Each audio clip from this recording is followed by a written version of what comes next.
Hello, my name is Bot. Welcome to my stream. And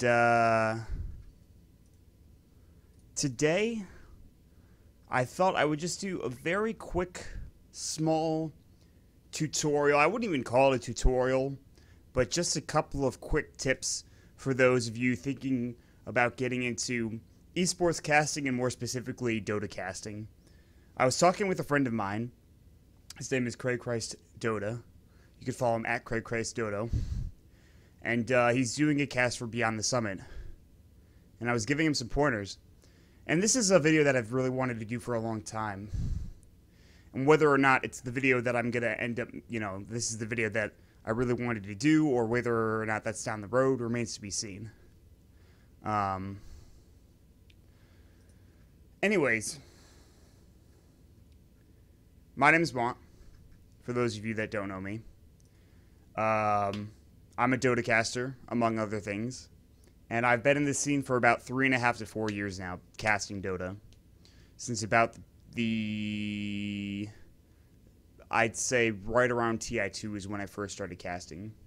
So definitely not as long as some people, but I feel as though I've done a pretty good job of staying in the scene, staying relevant, and casting some big tournaments and big events. And and the reason that I'm here today and where I'm at currently is because of my casting ability, my camera work, and all that stuff, and we'll talk about that. And I know a lot of you are thinking, oh, Mott, you didn't make it to TI5 this year, How come you can talk about casting? How is that possible? There's absolutely no way that you're an expert on casting Dota 2. And for anyone that's thinking that, let me just call you a complete dumbass. You're an idiot, all right? You don't know what you're talking about, and that's just how it goes, all right? You clearly haven't casted before, and that's fine. But I've casted a lot of tournaments, I'm going to be honest with you. I've done this for a long time. And I think that does give me some insight into what it's like to cast Dota. So we'll talk about a couple of things quickly before we get into the actual tutorials. Dota 2 is a very tough game to get into cast for a couple of reasons. In terms of strategy, the burden of knowledge, as people will call it, is very, very, very large for Dota 2. Other games such as Counter-Strike or other first-person shooters, or maybe even other MOBAs, are a lot easier to understand and to figure out what's going on.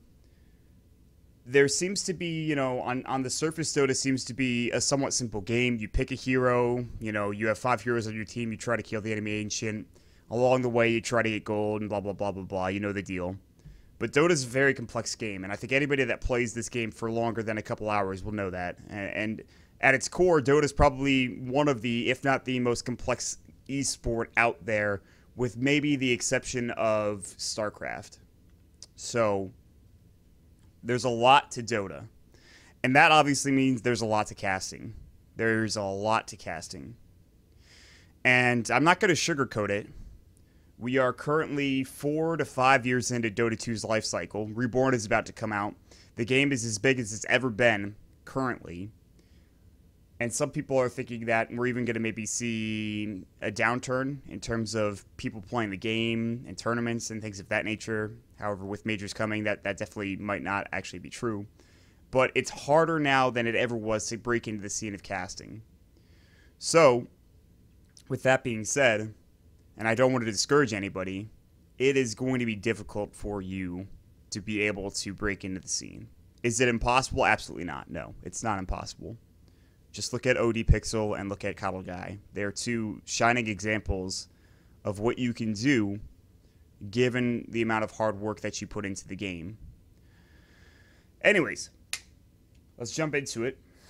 The first thing we're going to talk about is how important your camera settings and your settings in general are. And using those settings effectively. So we're going to go immediately to the option tab. Use whatever you want for all this stuff. It doesn't really matter. The most important thing for your camera settings is what you feel comfortable with. There's a lot of people that use the WASD for their camera forward, back, left, or right. Okay, for their spectator. But if you feel comfortable, you can use up, down, left, right, like I do. And it doesn't provide you super easy access to the tabs, which we'll talk about in a second, but it's something that you're going to want to get used to. These keys are going to be your life force when you're casting. It's very important that you use these. All this other stuff over here is not that big of a deal. We don't need to worry about that. F10, and this is pretty important if you're a stats man, but don't worry about that now. These are also going to be some life-saving keys. F4 is your harvest stats, which gives you pretty in-depth analysis of gold, who's got what sort of advantage. It's actually one of the rarer panels that's used in casting. I know Toby uses it a bit, but I think for everyone else, it's kind of you don't really touch the F4 button. Item stats is a very big button to press. It shows the complete item overview of the entire game. Who's got what item in the stash or on their person, and it just shows, exactly who has what item. It's very, very important that you use that F5 button. Gold graph, XP graph, these are pretty self-explanatory. We use these in almost every cast. Fantasy stats, very rarely used, but I mean, some people like fantasy, you can go for it. Spectator fog of war is very important. If you look at somebody like Pimpmunkle, who I think is, besides Whitboss, the top observer out there, both of them will use the fog of war, but more specifically, Pimp will use the fog of war camera to such great effect.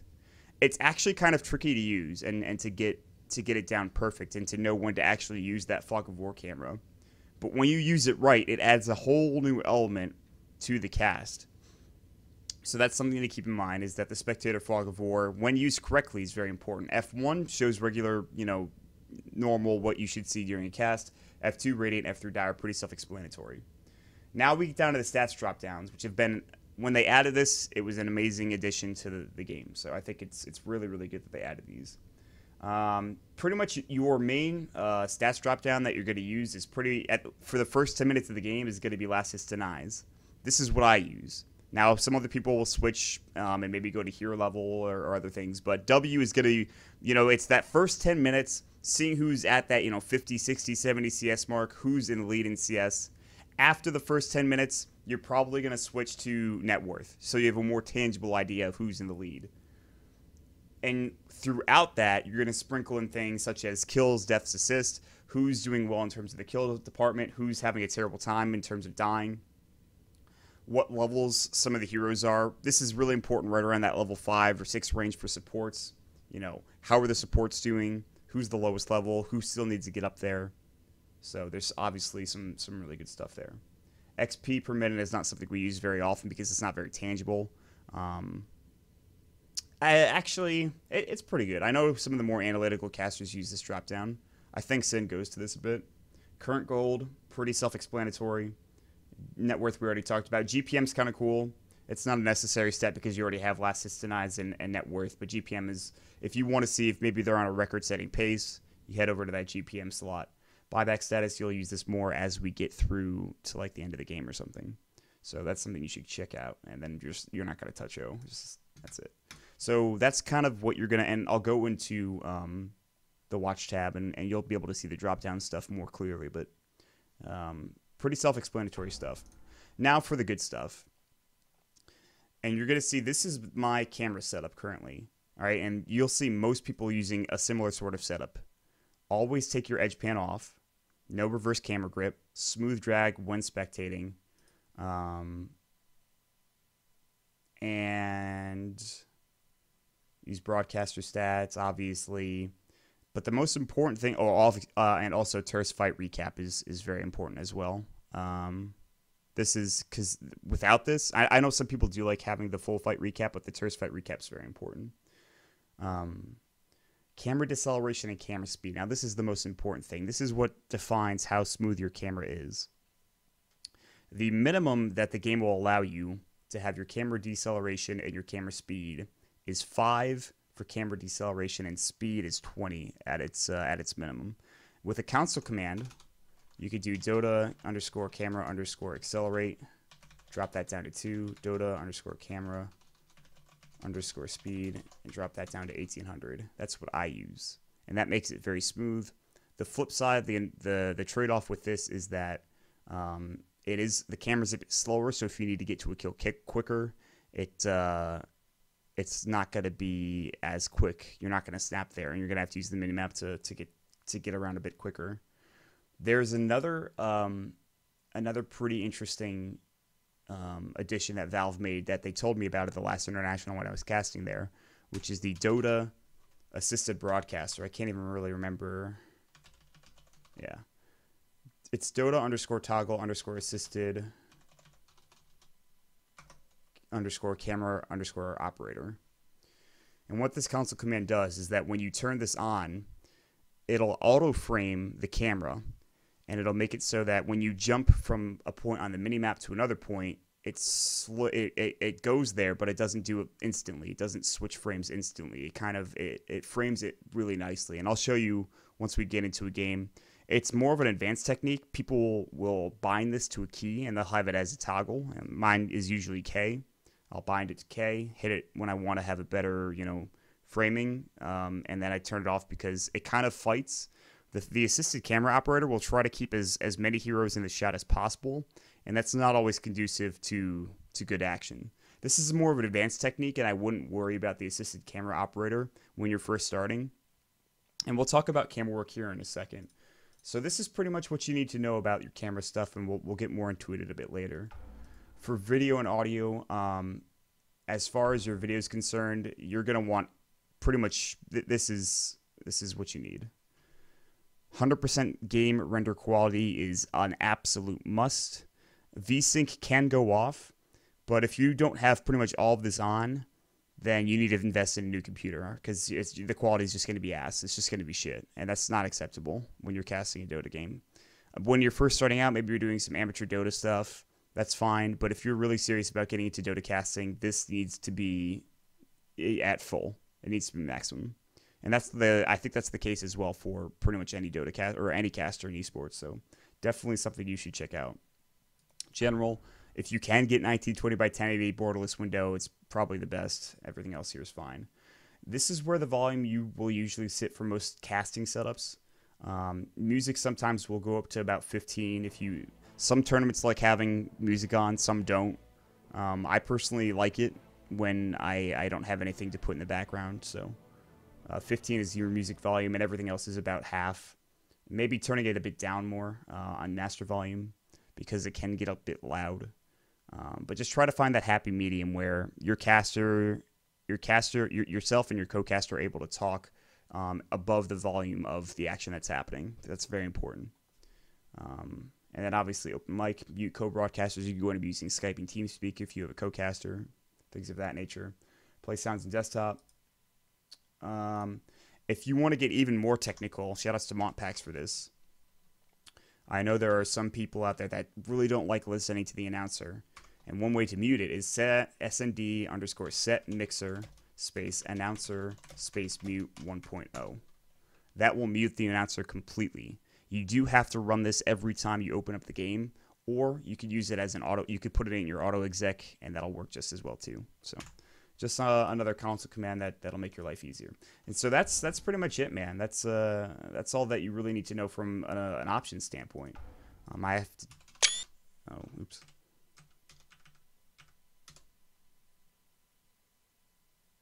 There we go. And so with that being said, let's jump into a live game and see what we can talk about from an actual casting standpoint. I talked a lot about options. How do we utilize that? The first thing that you should do, let's go into this game. I know it's a game that's already being casted, but it's fine. When you're starting to cast, it's really important that you just learn how to talk. Just learn how to talk. And that sounds kind of awkward and it doesn't sound helpful, but that's really all that I can say. Just learn how to talk in front of a camera, in front of a microphone. Learn to project yourself. Don't be afraid to get loud. The biggest thing I think with people who are starting to cast is how awkward things can get. because maybe you're living with somebody, you have a roommate, you're in an apartment, and the walls are really thin. Yeah, this is actually still too loud. I'll turn this down real quick. Yeah, master volume's a bit loud, so we'll turn it down to 30, which means I have to. Actually, it's still pretty loud. Come over here. Haste. There we go. So yeah, like I was saying, learn to project yourself. And just don't be afraid of, maybe you're in a dorm room and, you know, you don't want to look like a geek. So you have to kind of get over that. And when you're first starting, it's very difficult because essentially from the outside, you're talking to a computer screen and a microphone. With how the internet culture has changed recently, this isn't as unusual as it used to be. But it's definitely something that is still going to take a while to get used to. When you first start out casting, and this can be said for, I think, anybody, you're going to be bad. There's almost no one that I know of that was good when they first started casting Dota, and I think every caster will agree to that. You have some work to do. So when you first start casting, learn to project yourself, learn to be vocal, learn to use your vocabulary at your disposal, and try to get a gauge onto what kind of caster you want to be. Are you going to be more analytical? Are you going to be funnier? Are you going to be are you going to be a hype caster? And your role is determined by what you're doing in the broadcast. Are you the one running the stream? If so, you're going to be a play-by-play guy. And that's really just, you need to know what position you're going to be in. Before we talk about that, though, let's talk about camera work and the game itself. So right now, the most important thing you could do, as I'm not looking at the action, is really just work on really good framing. Try to get everything you can at a team fight. If you see something happening, zoom back in. Use the zoom in and out feature, and try to get as much done with that as possible. You'll notice that my cursor's on the screen currently, and every so often it disappears, and I still move around the screen. That's called smooth drag. That's your middle mouse button, and that's very important that you get to learn how to use that. It's really good for framing. It makes it pretty sweet. And then the arrow keys will be your other alternative. If you want to click on somebody, use the arrow keys. Click on the map, use your arrow keys to frame it even a bit better. And boom. Just try to really get used to really having a smooth camera. I think that's the most important thing, is really smooth camera. And if you want to even go a bit further, you could do what I was talking about and do the Dota toggle assisted camera operator. So I turned that on, and now you can see it's framing a bit better. It's actually framing my shot for me, but now you have to kind of wrestle with it. You can see it's kind of pulling over to, it's going to pull over to the left here. Now it's pulling to the right. I'm not touching anything right now. My hand is off the keyboard. All right, so it does allow, it's kind of an autopilot, but it's an autopilot in the sense, like any autopilot, that you have to be very careful with. So you zoom out, it'll frame even better when you zoom out. And yeah, I mean, it's actually pretty useful. And maybe if you're newer to camera work and Dota casting, this might actually just be a better option for you, because you don't really have to worry about trying to find, you know, kills or controlling your camera to a certain extent. And then the cool thing about this is that when you go to another side of the map, usually when you click on a part of the map, it doesn't slide over like it's doing this now. It just goes there instantly. But it's sliding over, making the shot a bit better and making your camera control look a bit smoother, which I think is really cool. So that's the assisted camera operator. That's something that you should have in your tool belt. We'll toggle it off now. I personally don't actually like using it that much because I just like having complete control over my camera work. It does make it a little bit worse, because you can see as soon as I click somewhere on the map, it just goes there instantly. I would prefer to have that slide from the assisted camera on, but I don't need it. All right, so we're 30 minutes into this game now. We've talked about camera control. We've talked about audio. We've talked about things of that nature. Now it's time to get into actually casting and talking about the game. So at the 30-minute mark, you're almost always going to have the net worth chart up. A team fight might have happened. Maybe you want to throw up the buyback status and sort it so that you can have a pretty good understanding of who has buyback, who doesn't. But for the most part, your bread and butter is going to be the net worth here, and you're going to keep it on this for pretty much the majority of the game. if we're just joining the game, you know, we want to look at our F6, which is our net worth graph, see who's doing well. Our F7, our experience graph, see who's doing well in that regard. And just kind of utilizing all of the Dota TV tools and making sure we have the most information possible. F5, who's got what items. You know, we can see there's a couple of Bloodstones for VG. Newbie, Young have a couple Blink Daggers. Does he have an Aghanim Scepter for the Queen of Pain? And you can see what items are coming out next. So, just general stuff. I mean, you want to... You guys play Dota. You know how important it is to know what's happening in a Dota game, where the vision lies. You know, you can see F2, F3, F1, and who has an advantage in what regard. So, how do we use this in our cast, though, is the question. Again, this comes down to, are you a play-by-play caster or are you a color commentator? When you're doing play-by-play casting, it's important that you... Essentially, a Dota cast is a story. A Dota game is a story. And as a play-by-play commentator, your job is to how effectively you're going to tell this story and keep people interested and keep people enthralled. And sometimes that's easier in certain games than it is in others. For example, this game's relatively close. It's 21-19. It's 32 minutes into the game. There's a couple of Tier 2 towers that have been taken, but otherwise, there's only a 4,000 net worth lead coming out for the Radiant side. So that means the game is close, and that's something you should touch base on. You know, if this game were, you know, say 40-0, it's really hard to try to tell a story and make it compelling. Your most important thing as a caster is to make the game compelling. That's what your job is. That's what you're here to do. If you're not making a Dota game compelling with your casting, then you need to maybe find something else to either work on it or just find something else to do entirely. So, and this is specifically in downtime. If you're in a team fight like we are right now, then your job is, okay, who's dying? What abilities have been used? You know, what's the biggest target for a certain team to take down? For example, the Gyrocopter dying is very important. Queen of Pain's still alive, obviously. Storm Spirit dying here would be huge. There's a good grave. Shadow Strike might bring him down. They Glimmer Cape him up. He'll stay alive. Echo Slam, which I missed. I'm not really paying that much attention to this, so it's just something to keep in mind. Thank you, Nikki, for the host of 75 years. Welcome in, guys. I'm doing a little bit of a casting tutorial for those of you that are just joining me. But yeah, so again, as a Dota caster, your primary function as the play-by-play guy is to make a compelling story. That's pretty much what it comes down to. How to make this game compelling and interesting, and what can you add to the broadcast to do so. Something to keep in mind.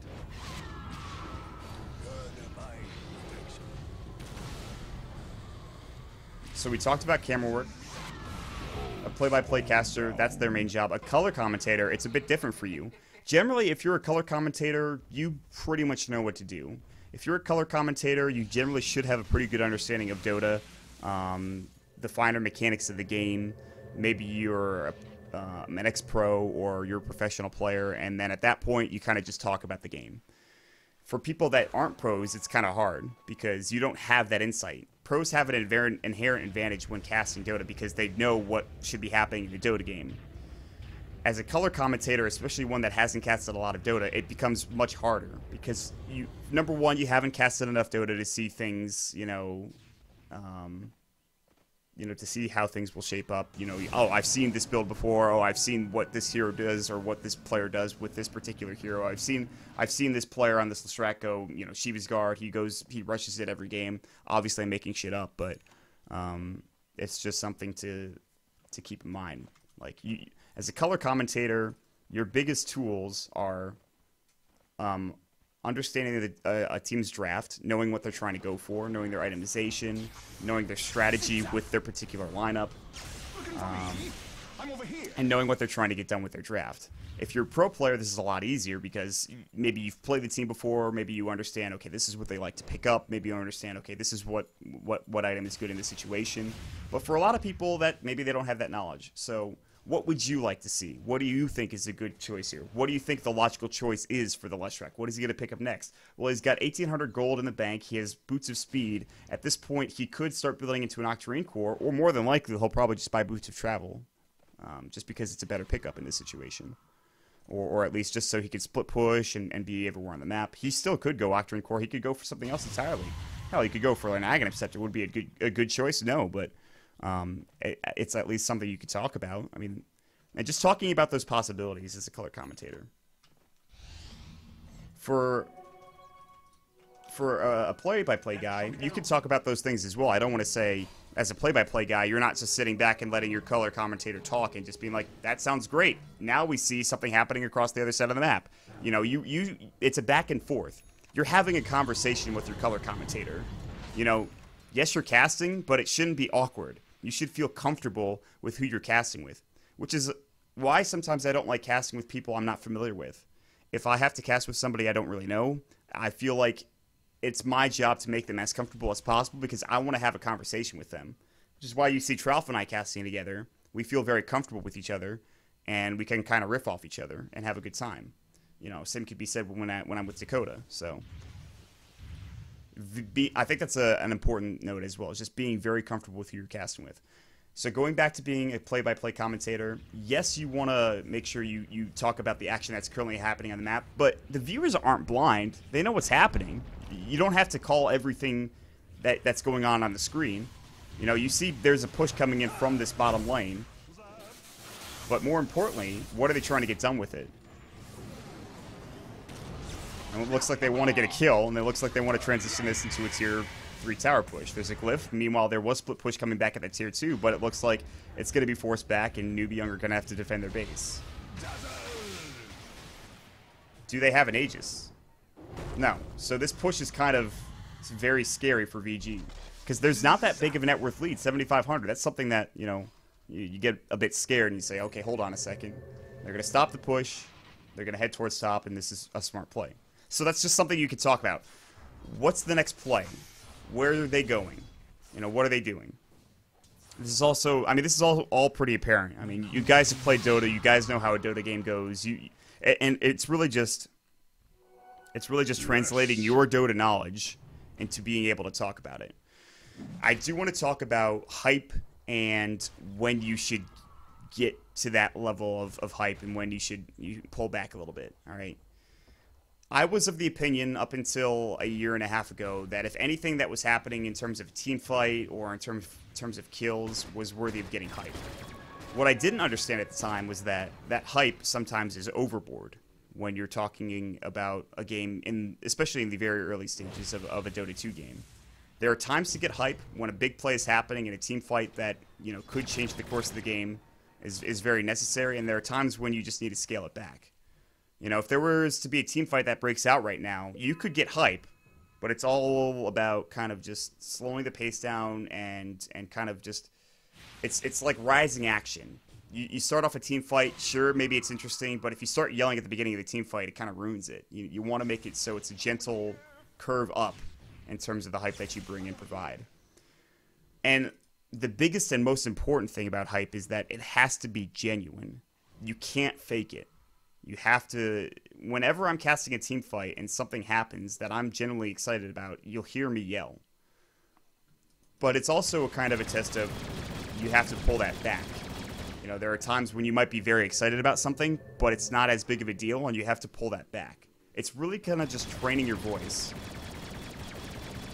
It's really just training your voice to, it's just training yourself to be disciplined. And that's the hardest thing when you're getting into casting. Just go into a live game, just talk about the game, and I think the best thing you could do is try to find as many team fights as you can, and just try to call out any spells, any items, any big picks that you see happening in a team fight. And while that's all happening during the team fight, talk about the most important things happening in the team fight. Maybe a BKB charge was used early on in the fight. He doesn't have it for later. Oh shit, he's dead now. Maybe Winter Wyvern hit a Winter's Curse, but it didn't actually do anything. Maybe they don't have an ability. For example, BKB's popped early on, the Winter's Curse comes out. Good Fisher, the Sonic Wave coming through. Cauldron's at everybody. Lots of BKBs, no real damage taken just yet, but the Lestrack's so low. Phoenix Egg going through, doing a lot of work in the back lines. Now the Gyrocopter in some trouble here, getting low. No BKB left ready in the tank, and he will go down to the right click of the Storm Spirit. Fisher comes out. Glimmer Cape might keep him alive, but no, won't be there. He could have used that Glimmer Cape for the Gyrocopter to try to save his life. Would it have helped? Maybe. Maybe not. I mean, but just try to find a team fight and practice your team fight casting, I think, is probably the most important thing. That's really what it comes down to. That's, if you look at any good Dota caster, I think a lot of praise in terms of a play-by-play commentary is based off of your team fight casting. So really work on that. Drill that if you have to. Go into live games, and it's going to be silly because when you're first starting to cast, you're not going to have any viewers. You're not going to have anybody there to say, you know, to talk about the fight that just happened. It's just going to be you, your microphone. Maybe you're not even streaming it, so you're just talking into a microphone, just practicing, and that's going to be really weird. But you have to get over that. And this is going to sound really bad, but as a caster, you need to like the sound of your voice. Most importantly, too, is that after you're done casting, go back, look at what you did right, look at what you did wrong, look at what you need to work at, and maybe show it to a friend, and they can give you some constructive criticism. Again, the biggest thing about casting, though, is that it is subjective. So maybe one person will like it, another person won't. If you're happy with the way you're casting, then that's really all that matters. And above all else, I think it's important to just try to have fun. There are times when you could be really serious, and there's times when you could treat it a bit more fun. You know, if you're at the International, for example, you're not going to be throwing out dank memes every 5 seconds. It's just not going to happen. I mean, you could do your best, but people generally won't like it.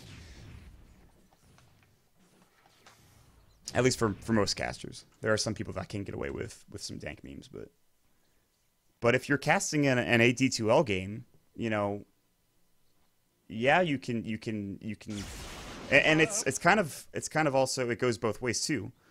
I think the most important thing for me when I got started casting was that when I casted the Reddit Dota 2 League, is that I made the people that I was casting feel like they were in a professional game. You always, when you cast, leave everything in the cast.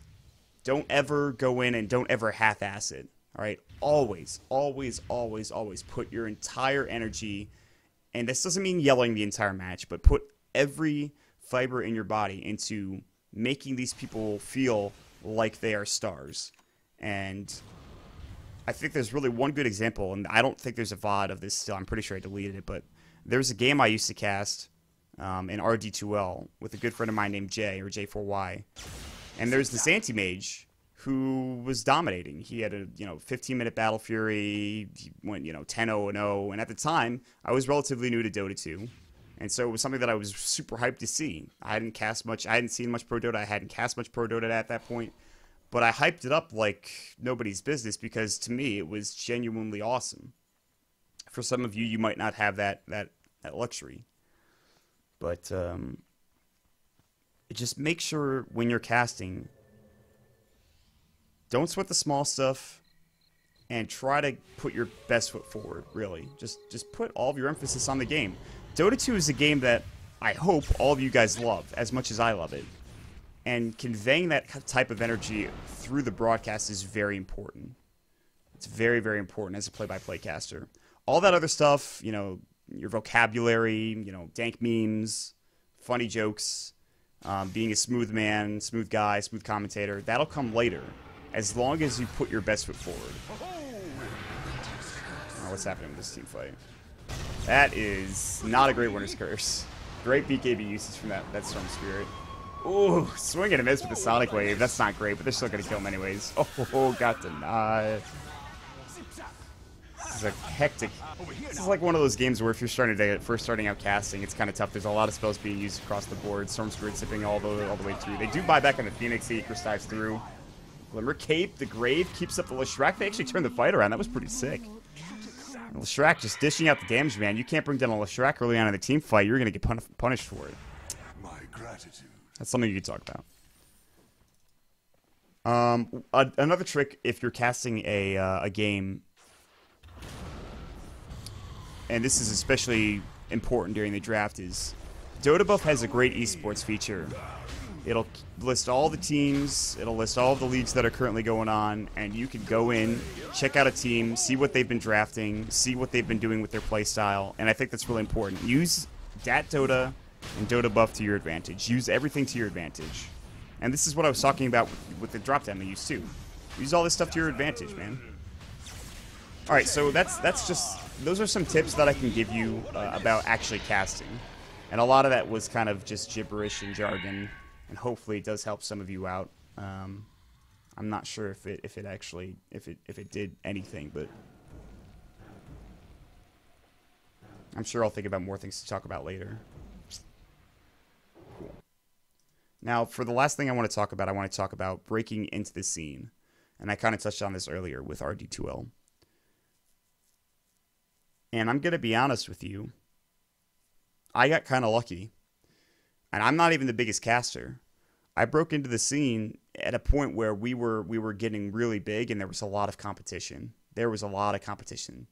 You know, there's a lot of people that were starting out, and over the years I got lucky with the opportunities that have been provided for me. But you know, this was before there was a Kato guy. This was before there was an OD Pixel. This is before there was like a bunch of other casters too, man. Like back then it was Toby, it was LD, it was Lumi, it was Gods, it was Purge. As far as play-by-play casters are concerned, Cap was just getting started out right at that time. Or he might have been casting for a little bit longer, but he was at the same kind of level that I was at in terms of his recognition. And that was pretty much it. Andrew, Zero was rotating. Oh, AC, yeah, AC and Draskell, obviously, but AC, of course, for play-by-play. And that was pretty much it. Zero was just getting started around when I was. He was transitioning from Han. And I can't really think of anybody else. Oh, what is hip? Greg was doing some casting, but it was kind of small stuff for Gosu Gamers. Shiva was just getting started as well. So this was right around the time when, you know, a lot of these people that are big now were getting into the scene. Now we have a lot more casters trying to break through on a daily basis. And this is not to say it's impossible to get into the scene now. That's definitely not true. You look at OD Pixel and you look at Kato Guy. It only took Kato Guy like half a year to get into the scene and then to get to TI. So, I mean, that should give you a pretty good indication. If you have the talent, then you definitely have a way to get into the scene. Yeah, this was even before Beyond the Summit. You're right, Josephine. That's true. This is before BTS actually was BTS. They were casting with Dota commentary still with Lumi. So yeah, I mean, there were some vacancies for sure in the Dota community, and that's just not the same as it's not the same as it used to be, unfortunately. It's just really tough to break into the scene now. So what can you do? Well, number one is, I think the first thing, make a Twitch channel, make a YouTube channel, make a Twitter. Those are the three most important things. Then start casting. Find some live games. Build up a Twitch, or rather a YouTube library, a YouTube VOD library. And Russ is a very good example of someone that does that. Russ is a very good example of someone that builds up a YouTube library, builds up a Twitch library just through casting amateur games, through casting tier 2 tournaments. And Russ is in a very good position now. Russ is one of those up-and-coming casters that has a bright future because of him building up his VOD pool. He did it the right way. Some people get lucky, you know. I mean, Dakota had only cast a bit of NEL before he really got to do some of the big stuff. But for the majority of you out there, it really is just going to be, let me grind out like 30, 80 2L games, maybe some Reddit Team League games, maybe some NEL, or not NEL, but FPL games. Let me grind those out and build up a VOD library.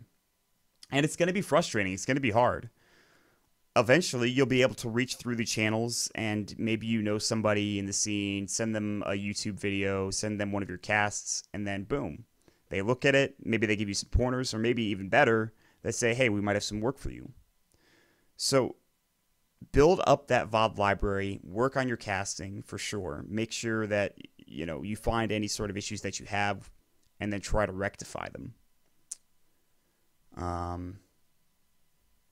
But yeah, I mean, you're right, Josephine. It's just casting amateur tournaments, and it's gonna seem like grunt work, but there's nothing more exciting than your first cast with, you know, 10 people watching. Sure, it's only 10 people, but you've been casting at 0 people before. So 10 is a much needed, boost to your casting. And maybe they have a good time watching your cast. And then boom, it changes to 20. And then it changes to 30. It changes to 50. All of a sudden you're at 100. You're like, oh my God, I'm casting in front of 100 people. And then you're at 1,000. And you're thinking, Jesus Christ, I can't believe that I'm casting in front of 1,000 people now. And from then it only gets bigger.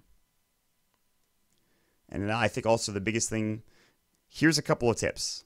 Number 1, when you are casting a Dota 2 game for a bigger tournament or, a bigger audience, never, ever, ever read the Twitch chat when you're first starting out, because you're going to see a lot of things that people will say. It has nothing to do with you. Maybe it's because you aren't particularly good at casting, or maybe it's because you still need to work on some stuff. I didn't mean to say maybe you're not good at casting. Maybe you haven't worked on enough of your stuff yet. Maybe you haven't casted enough yet. Or maybe it's just Twitch chat being Twitch chat, which is the more likely thing. But people will say some vile stuff. So always keep chat closed. Don't read Reddit. Just don't do it. Because there's going to be the occasional thread that talks about casters, and someone will drag your name through the mud.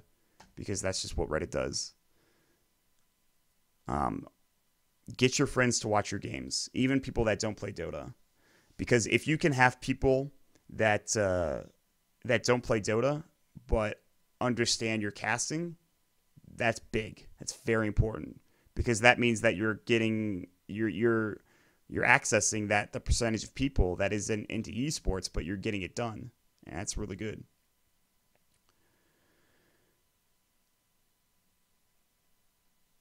Yeah, dead air. That's a really good thing, Josephine. Thanks for bringing that up. Dead air is something that you kind of just have to. You kind of have to play with, man. I'm one of those guys that used to not be able to stop talking when I was casting. But it's a balancing act, right? It's a lot easier when you have a co-caster. And there are going to be some awkward silences, but you just need to be okay with that. You just have to know that an occasional awkward silence is okay. You're not going to get crucified for it. Sure, maybe someone in Twitch chat will say cringe or some annoying bullshit like that. But take a second after you make a point to let the audience take it in. You don't have to talk a mile a minute. Okay? There is a video game right in front of you, and unless people are blind, that video game is the most important part of your cast. All right? Everyone can see what's going on. So you don't always have to talk about everything. Again, you're telling a story when you're casting, essentially. You're making a compelling story happen in front of their eyes, whether through your commentary or through the game itself. And to be even more compelling, you don't need to talk. Certain things will speak for themselves. However, if there's a team fight going on, talking about what's happening during that team fight, and more importantly, talking about the implications the team fight has, or what big items were used, or things of that nature, is very important. Leshrac dies, who had the top net worth and a beyond godlike spree, and during a team fight, he dies. Very important. Talk about it. If, there's nothing to talk about, you don't need to. I can't really describe dead air other than just try to feel as comfortable as possible when you're casting. Don't try to force anything, and go from there. So that's another tip that I can give about dead air. Casting with a co-caster, it's pretty simple. It's actually pretty intuitive, and a lot of people get kind of hung up on this when you first start casting. It's pretty much one person talks, they stop, then you talk. Okay? I've talked to people that have been like, if I have a point, I'm going to raise my hand. And it's a lot easier in person too. When you have someone that's sitting right next to you, co-casting becomes 10 times easier, because there's latency issues. Maybe someone's on the West Coast, someone's on the East Coast, and there's going to be that half-second delay that's really going to bother you, because maybe you're trying to get a point out, and there's lag. It's not great, but it's pretty simple. It's pretty intuitive. It's just like having a conversation with a normal human being. You listen to what they're talking about. You try to add on to that topic, or you switch to another topic and talk about what's happening elsewhere. It's a conversation. If you people, you're humans. You know how to converse. You know how to talk to people. It's pretty simple. It's that easy.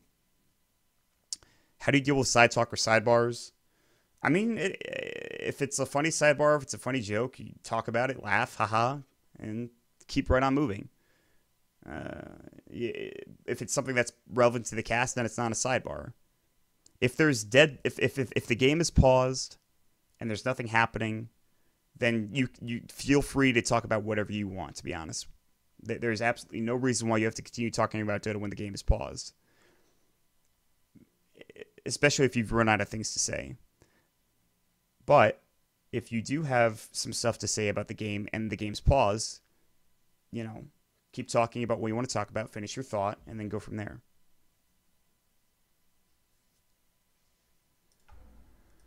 All right. Any other questions before I wrap this up? I'm trying to think of what else I can talk about here. I already talked about camera control. I talked about settings. I talked about how to use the camera to your benefit. I talked about play-by-play. I talked about color. I guess we could talk about the draft a little bit. And that's one thing that I don't really like talking about because I'm not particularly good at doing draft casting. Draft casting is really when you need somebody there who knows the teams and who might even be a professional. I think that it's really important that you can get away in a Dota cast without doing any research. Like, that's definitely a possibility.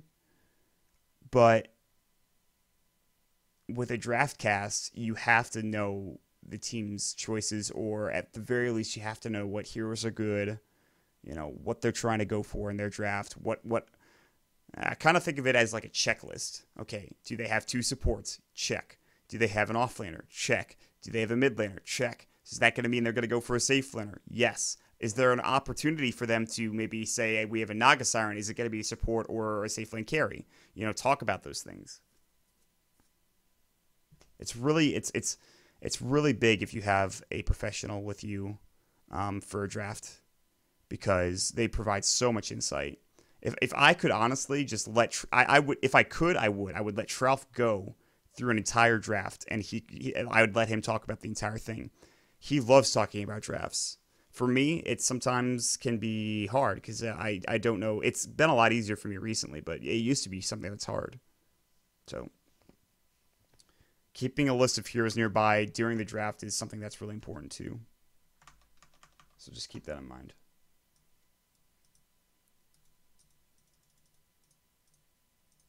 All right. I don't think we have any other questions, or any questions for that matter. I'll add to this more later. I might redo this video altogether. I might not even release it, but I hope this at least helps some of you out there. I might not have made my points as clear as I probably should have. But I definitely hope that it helped you guys.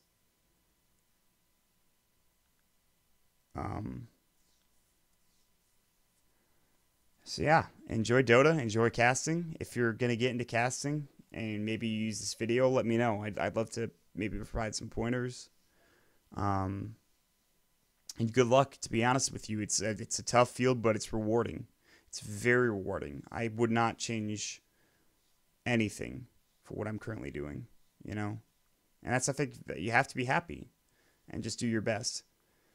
Most importantly, though, is you can dream, but, just remember that this is going to start out as more than likely a hobby. And if it turns into something else, that's fantastic. But it's your love of Dota that keeps you going, not the money. Okay? With that being said, I'll see y'all later. Good night, everybody.